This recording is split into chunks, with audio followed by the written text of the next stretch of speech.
as Vegas chases higher profits and tighter rules. Many dancers are quietly leaving the clubs, pushed by pay squeezes, new platforms, and a city that doesn't feel the same after the boom and bust of the 2020s. Neon buzzes over an empty stage. A bouncer leans on the rail. The DJ fades out a track mid-chorus. In a town built on spectacle, the quiet is the story.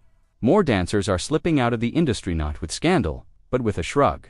They say the math stopped working. Behind the velvet ropes, the rules got stricter. Clark County's erotic dance code puts inches, permits, and penalties between dancers and the money limits that can turn a hot Friday into a thin one when enforcement tightens. That distance isn't just physical, it's financial. Then came the pandemic hangover that never fully left the floor.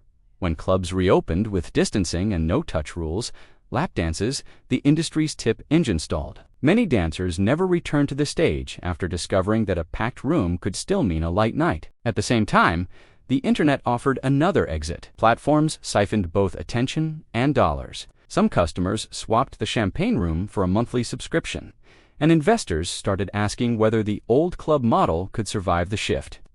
Dancers followed the money and the control. And in 2025, Vegas itself flinched. Visitor numbers slipped and wallets tightened, an 11% summer drop rippling through every tip jar in town.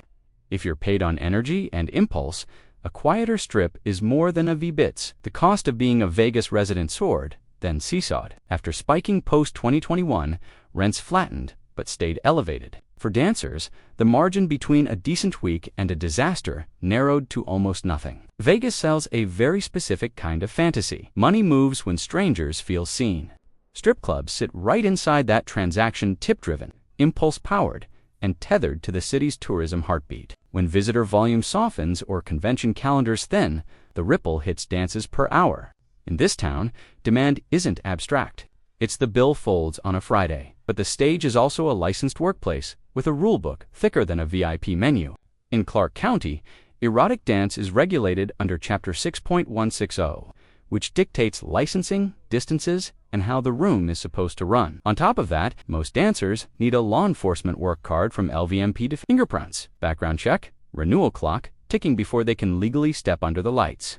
Every inch of that paperwork shapes who works and how much money they keep. When Nevada's Supreme Court said Sapphire's dancers were employees entitled to minimum wage, not just tips, that precedent forced clubs to rethink pay structures. But practice hasn't always matched principle. As recently as 2024, dancers sued Floyd Mayweather's Girl Collection, alleging withheld tips and unpaid wages. Older cases detail mandatory house fees and tip-outs that eat into earnings, even on slow nights. The fight over who pays who man for what never really left the dressing room. The demand side isn't the sure thing it used to be. LVCVA data shows Vegas still attracts tens of millions annually, but 2025 brought a clear downshift. Visitor counts fell sharply mid-year, with June down about 11% year-over-year in the first half of 2025, off 7.3% from 2024. In a business where every dance is discretionary, fewer tourists and tighter wallets translate directly to thinner tip jars and more dancers asking if the numbers still work. For many dancers, the squeeze starts before the first song. House fees to work a shift, mandatory tip-outs to staff, and fines for breaking room rules can drain the night before a single VIP lands. Even Nevada court records describe offstage fees that dancers pay just to avoid stage rotations.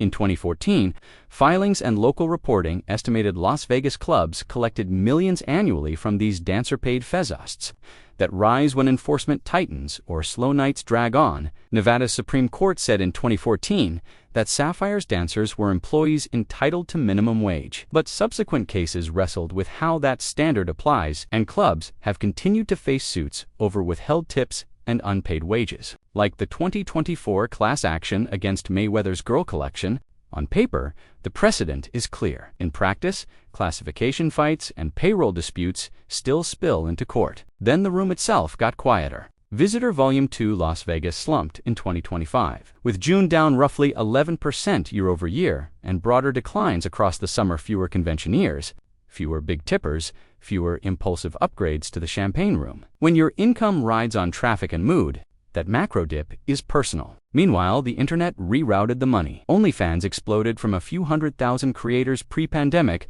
to millions by 2023, with US users now a dominant revenue driver. Even as growth cools, the platform still channels billions directly to performers without house fees or floor fines. For dancers with an audience, that math and that control beats a slow Tuesday under neon. Another shift. Performers on the Strip are testing old power structures.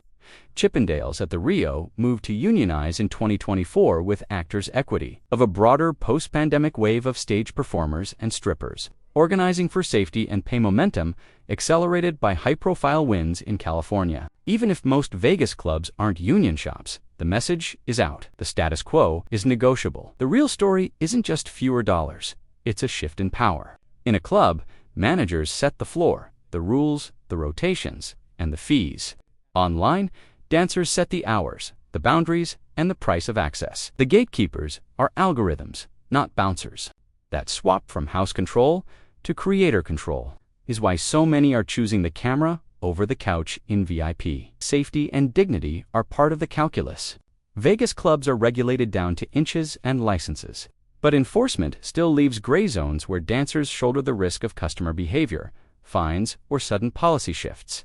Building an audience online isn't risk-free, but many performers say it's safer than a slow night of boundary-testing strangers and tip-outs that eat the check. When compliance feels like a cost center, creators vote with their feet and their uploads. There's also the math of living here. Post-2021 rents surged and never fully reset. Even with some cooling, HUD's analysis shows elevated housing costs in Las Vegas that squeeze hourly workers and tip earners hardest.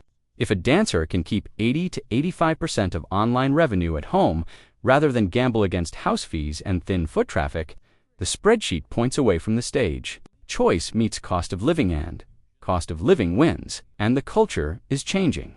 Organizing wins like Chippendales, aligning with Actors' Equity and high-profile stripper union efforts signal a generation less willing to accept the way it's always been.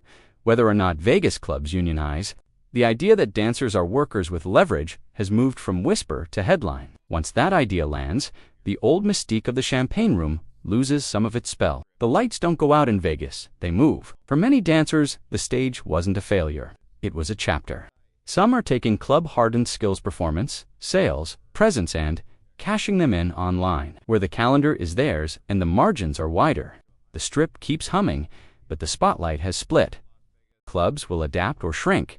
The ones that find ways to share power lower fees, clearer policies, safer rooms may hold on to talent that would otherwise click upload and never look back. Regulation and court rulings can set the floor, but culture sets the ceiling.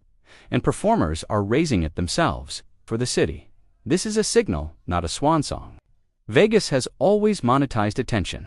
It just has competition now.